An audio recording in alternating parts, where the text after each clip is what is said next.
Hello my dear students, welcome to all of you in your online classes. I am Himanshu Misra, your physics teacher.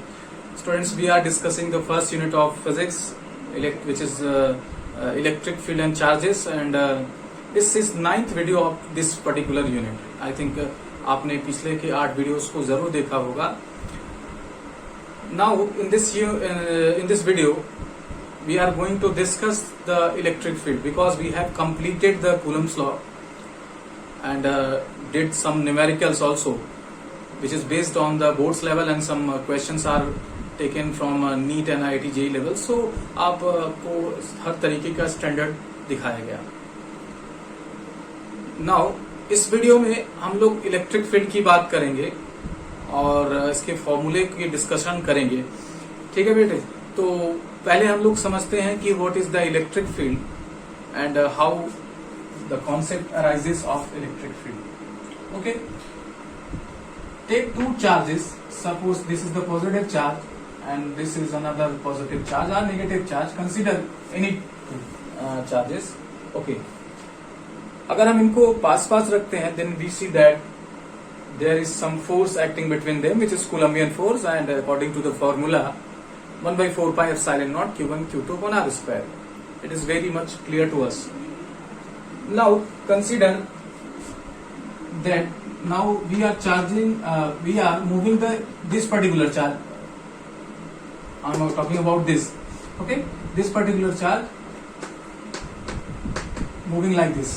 हमने यहाँ पे रखा, एक बार यहाँ पे रखा एंड यहाँ पे रखा है. अलग अलग पोजीशंस पे चार्जेस को रखते गए and according to the formula force क्या होता जाएगा, डिक्रीज होता जाएगा, डिक्रीज होता जाएगा, बिल्कुल होता जाएगा. And you will see that after a distance, कुछ डिस्टेंस के बाद ये फोर्स नेग्लिजिबल हो जाएगा, इफेक्टिव नहीं रह जाएगा. बिल्कुल बेटे, आप कह रहे हो ना कि धीरे धीरे क्या होता जाएगा, डिक्रीज होता जाएगा and you at a certain point you will observe that कि फोर्स क्या हो जाएगा, जीरो की तरफ बढ़ता जाएगा, कम होते जाएगा, है ना.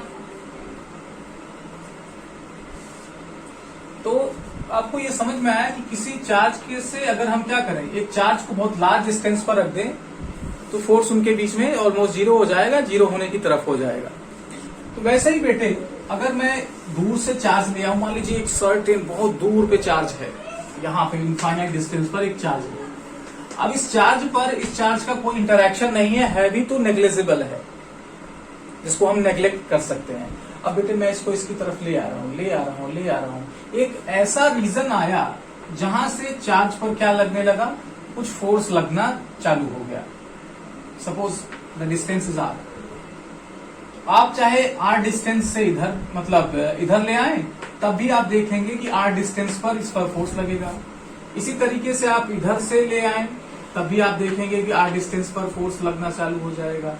इसी तरीके से बेटे ऑल अराउंड आप चारों तरफ से चार्जेस, सेम चार्जेस, यही चार्ज आप ले आइए तो आपको एक पता लगेगा कि एक इस पर्टिकुलर चार्ज, इस चार्ज के अराउंड एक ऐसा रीजन है जिसमें ये दूसरे चार्ज को क्या करता है, अफेक्ट करता है, दूसरे चार्ज पर फोर्स लगाता है. तो बेटे ये जो रीजन होगा, ये जो क्षेत्र होगा, जो ये एरिया होगा, इस चार्ज का, जिसके अराउंड हम बात कर रहे थे, इलेक्ट्रिक फील्ड बोला जाएगा. क्या बोला जाएगा, इलेक्ट्रिक फील्ड. तो we can define the electric field as it is the area or region around a charge in which another charge feels some force, whether the force is attractive or repulsive depending upon the polarity of the charges. Charges की polarity पर decide होगा कि किस तरीके का force लगेगा, but we are talking about only the force. ठीक है, तो यहां पर अगर एक चार्ज हमने लिया, उसके अराउंड बेटे हमने क्या किया, एक ऐसा रीजन देखा जिस रीजन में ये क्या कर रहा है, दूसरे चार्ज पर फोर्स लगा रहा है. तो वो बेटे रीजन क्या होगा, वो रीजन आपका इलेक्ट्रिक फील्ड बोला जाएगा. Electric field is like odour of flower. किसी फूल के सुगंध के बारे में सोचिए. If you put a flower in your room at the centre, एक खुले रीजन में आप क्या करिए, फ्लावर रख दीजिए, तो उसके जो ऑर्डर होगी, जो महक होगी, ऑर्डर, वो चारों तरफ स्प्रेड करेगी.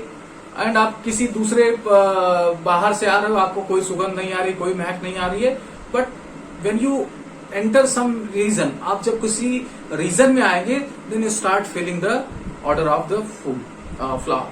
तो उस फूल के बारे, सुगंध के बारे में आपको थोड़ी सी एहसास होगी, एंड जैसे जैसे आप उसकी तरफ जाएंगे you will feel stronger smell. आप क्या करेंगे, आपको थोड़ा सा स्ट्रॉन्गर महक मिलेगी। तो ये बेटे just like odour of flower, फूल के सुगंध की जैसे ही आपकी इलेक्ट्रिक फील्ड है, जहां पर एक चार्ज आपका क्या है, फूल की तरह काम कर रहा है, और ये जो अराउंड अ चार्ज हम क्या कर रहे हैं, एक दूसरा चार्ज ले आ रहे हैं, वो एक पर्सन एक तरीके से सपोज कर लीजिए। तो आप किसी भी तरफ से आइए, किसी भी तरफ से आइए, तो आपको एक ऐसा रीजन मिलेगा बेटे कि आपको वहां से फूल का सुगंध सुनाई देने, मतलब महसूस होना शुरू होगा। तो वो रीजन क्या बोला जाएगा, it is nothing but your electric field. Okay, तो इलेक्ट्रिक फील्ड मेरे ख्याल से आपको समझ में आया। तो ये बात क्वांटिटिव है, सॉरी क्वालिटेटिव बात है। क्या है क्वालिटेटिव, मतलब सिर्फ इसमें रीजन के बारे में बताया जा रहा है। Further we will discuss the qualitative, कितना मतलब इलेक्ट्रिक फील्ड कितना स्ट्रॉन्गर कितना वीकर होगा। फिलहाल पहले हम लोग इलेक्ट्रिक फील्ड के बारे में समझ चुके, तो इसके डेफिनेशन को जरा लिखा जाए।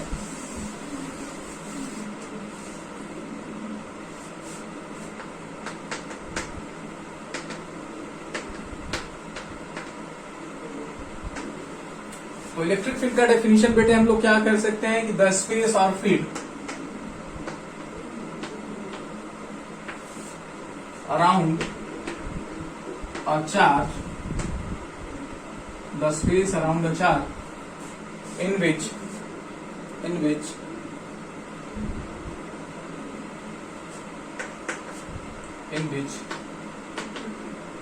other charge या कोई और दूसरा charge, in which other charge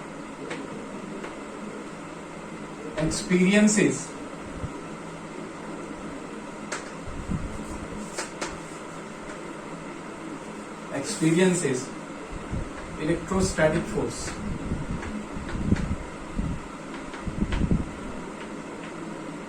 Electrostatic force is called electric field of the charge. ठीक है, तो क्या बोलेंगे, इलेक्ट्रिक फील्ड बोलेंगे, और ये आपकी क्या है, क्वालिटेटिव डेफिनेशन है।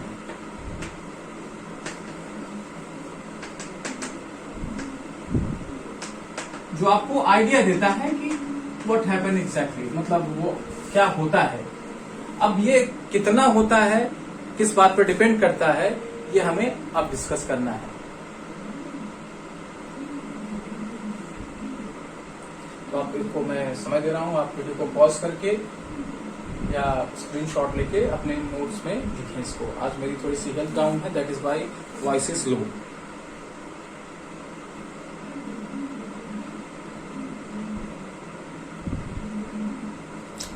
ठीक है बेटे,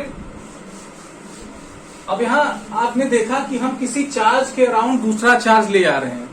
तो जिस चार्ज को हम मान रहे हैं कि हम इसके अराउंड इलेक्ट्रिक फील्ड कैलकुलेट करेंगे, या जो चार्ज इलेक्ट्रिक फील्ड प्रोड्यूस कर रहा है, उसको हम सोर्स चार्ज के रूप में देखते हैं। That means we consider that particular charge is as a source charge.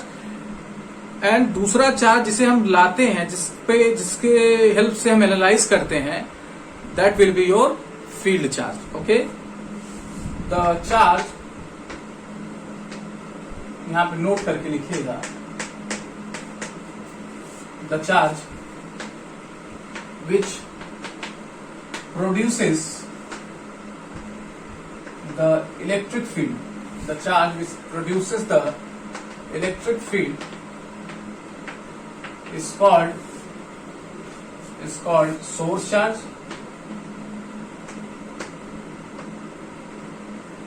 and other charge which हमने क्या किया था, we have brought from another place, जैसे वो हमने किसी और प्लेस से ब्रिंग किया था, तो उसको हम लोग क्या बोलेंगे, आई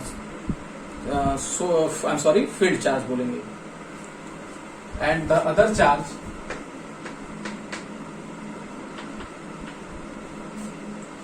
which is placed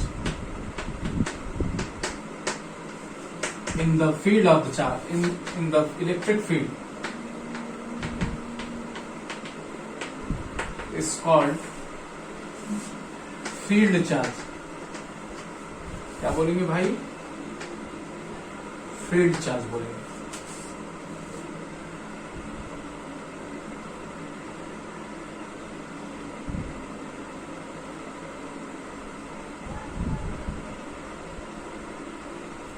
ठीक है, तो इसको डेफिनेशन आप लिखिए. दूसरा नोट लिखिए.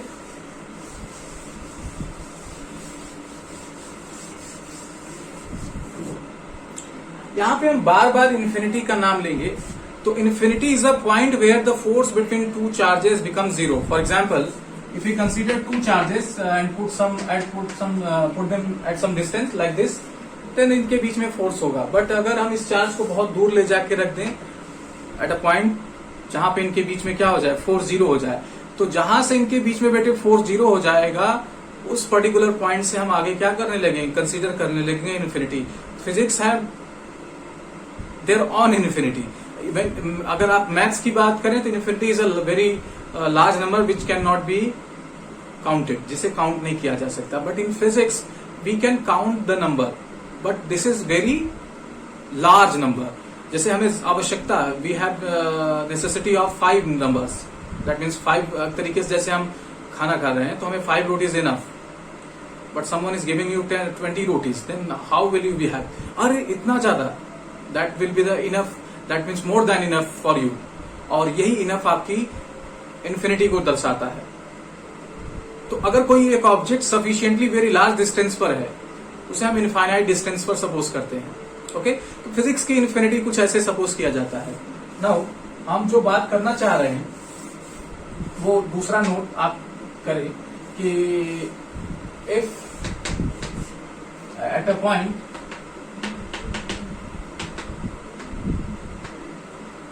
charge between force between two charges, at a point force between two charges becomes zero,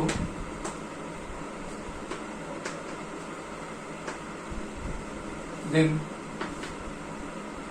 they may be considered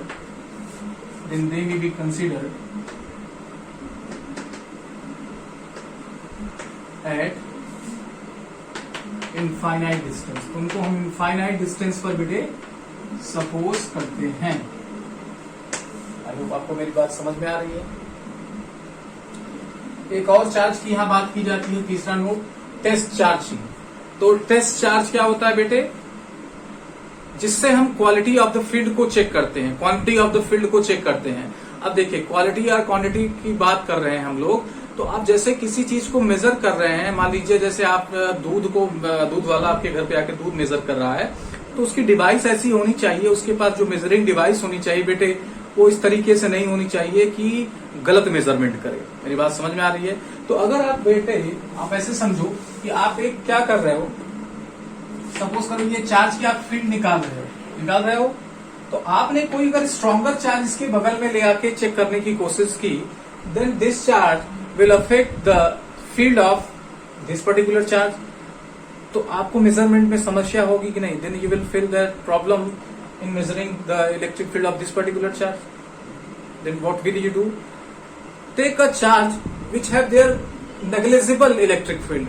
एक ऐसा चार्ज ले लीजिए जिसकी अपनी इलेक्ट्रिक फील्ड जीरो हो. उससे होगा क्या? उससे ये होगा कि ये अगर मान लीजिए नेग्लिजिबल चार्ज है, this charge is negligible to this, तो आपकी ये चार्ज इसके इलेक्ट्रिक फील्ड के, किसके, इस पर्टिकुलर चार्ज की इलेक्ट्रिक फील्ड को प्रभावित नहीं करेगी, अफेक्ट नहीं करेगी. देन अगर आप मेजरमेंट करते हैं तो आप अप्रोक्सीमेटली करेक्ट वैल्यू फाइंड करेंगे. तो टेस्ट चार्ज की जरूरत पड़ेगी. And test charge have their electric field very small कह सकते हैं. दूसरा चार्ज के अमाउंट को हम उसको स्मॉल सपोज करते हैं. A very small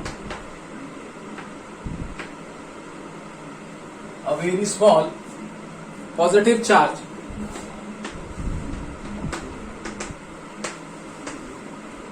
a very small positive charge is considered as test charge। तो ये वर्ड्स आपको पता होना चाहिए बेटे, अगर आपको कहीं कहीं आपको बुक्स में मिला तो कहोगे सर जी आपने क्या बताया, हमको समझ नहीं आया। तो ये टेस्ट चार्ज आपको पता होना चाहिए। चलिए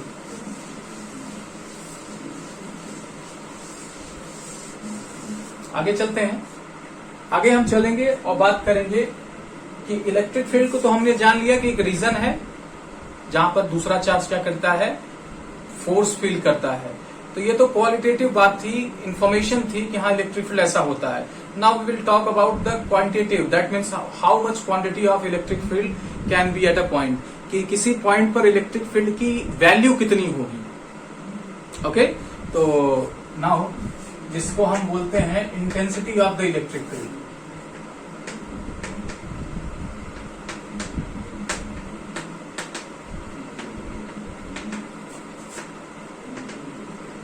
ये क्या है आपकी intensity of the electric field, ये आपकी ई से डिनोट की जाती है बेटे।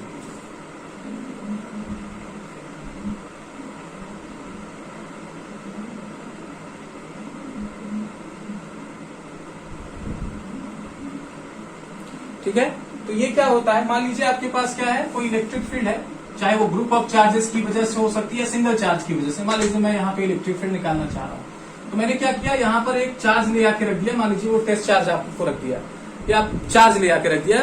ठीक है, तो इस पर्टिकुलर चार्ज पर क्या होगा, इलेक्ट्रिक, यहाँ मतलब इस पॉइंट पर इलेक्ट्रिक फील्ड कितना होगा, उसके लिए हम यहाँ पर एक टेस्ट चार्ज रखेंगे बच्चे, और इसके द्वारा इन ग्रुप ऑफ चार्जेस या सिंगल चार्ज के द्वारा, अगर सिंगल की बात करें तो सिंगल और ग्रुप की बात करें तो ग्रुप, तो ग्रुप ऑफ चार्ज या सिंगल चार्ज की वजह से पर यूनिट चार्ज पर कितना फोर्स लगेगा। जैसे मान लीजिए आपने 10 कूलम चार्ज यहाँ पे रखी, 10 coulomb is very big unit, but हम एजम्पशन ले रहे हैं कि 10 कूलम चार्ज आपने यहाँ पर रखा, तो इसके हर एक यूनिट कूलम्स में, दैट मीन्स 1 कूलम पे कितना फोर्स लगेगा, वो बेटे डिफाइन करेगा कि इस पॉइंट पर इलेक्ट्रिक फील्ड की इंटेंसिटी कितना है। फॉर एग्जाम्पल, जैसे आप क्या हुआ, फूल के चारों तरफ, जैसे फूल वाले एग्जांपल में चले कि चारों तरफ से आप एंटर कर रहे हैं, 2 पर्सन है, एक इधर से एक इधर आ रहा है, तो उसको कितना सुगंध आ रहा है, उसको कितना सुगंध आ रहा है, सेम डिस्टेंस पे है तो सेम आएगा। तो आप ये समझ रहे हो ना कि ऐसा नहीं कि आप गए तो आपने सूंघ खींच लिया, सांस खींचा तो चारों तरफ की क्या हो गई, हवा आपकी तरफ आने लगी, ऐसा तो होगा नहीं ना, नहीं होना चाहिए। जब तक कि कोई स्ट्रांग हवा का सोर्स नहीं होगा, आपके सूंघने से हवा नहीं आ जाएगी। तो वैसे ही इधर से कोई पर्सन आया, इधर से कोई पर्सन आया, किसी फूल से सेम डिस्टेंस पर बेटे रुके हुए हैं, तो उनको जो इंटेंसिटी, फूल की जो महक की मतलब इंटेंसिटी है, वो इक्वली पहुंचेगी कि नहीं पहुंचेगी, पहुंचेगी बेटे। वैसे ही अगर ये ग्रुप ऑफ चार्जेस की वजह से इस पर फोर्स लग रहा है, तो हम ये फाइंड कर लें कि इसके यूनिट चार्ज पर, यानी इसके 1 कूलम चार्ज पर कितना फोर्स लग रहा है, अगर वो पता लग जाए तो हमें पता लगेगा कि यहां पर इलेक्ट्रिक फील्ड कितना है। तो it is defined as electrostatic force per unit charge. तो इंटेंसिटी ऑफ द, ऐसे लिखें, इट इज डिफाइंड एज, या इंटेंसिटी ऐसे अच्छा लिखे भाई, क्यों गड़बड़ सा लिखा जाए, intensity of electric field at any point due to the charge or charge system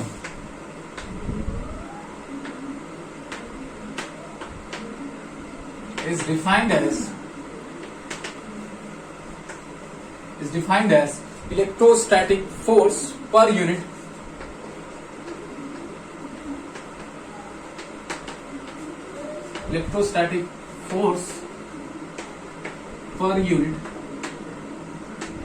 positive charge placed at that point।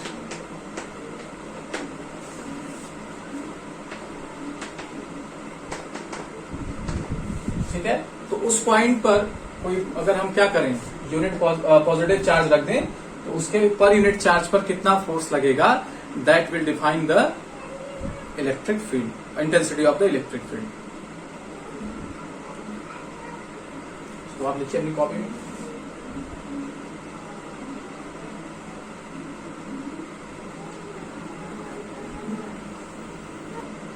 उसको अपने आप जल्दी से कॉपी में लिख लीजिए, स्क्रीन को चाहे पॉज करके चाहे स्क्रीनशॉट लेके। ये बेटे आपकी वेक्टर क्वांटिटी होती है, ठीक है, इट इज वेक्टर क्वांटिटी।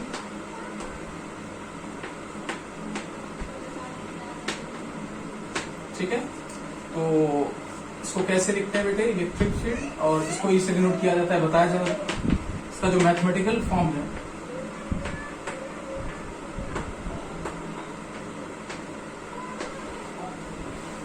वो कुछ इस तरीके से है, दैट मीन्स मान लीजिए कि यहाँ पे कुछ चार्जेस दिए हैं, आपने यहाँ पे क्यू नॉट प्लेस कर दिया बेटे, तो इनके बीच में जो इस पे जो फोर्स लगेगा उसको पर यूनिट चार्ज से क्या कर दीजिए, डिवाइड कर दीजिए। अच्छा, जो यहाँ पे लिमिट लगा है उसका क्या मतलब है अभी मैं बताता हूँ, पहले इसको लिख लीजिए जाए। तो limit Q naught tends to 0 का यहाँ देखिए फिजिकल मतलब है, फिजिक्स में क्या मतलब होता है कि आप जब quality of the field check करने जाइए तो चार्ज को स्मॉल लीजिए। मैंने अभी बताया कि अगर आपने चार्ज को बहुत बड़ा लिया तो आपकी फील्ड क्या होने लगेगी, इसकी फील्ड बेचारे की इफेक्ट होने लगेगी, तो आपको एग्जैक्टली मेजरमेंट नहीं मिलेगा।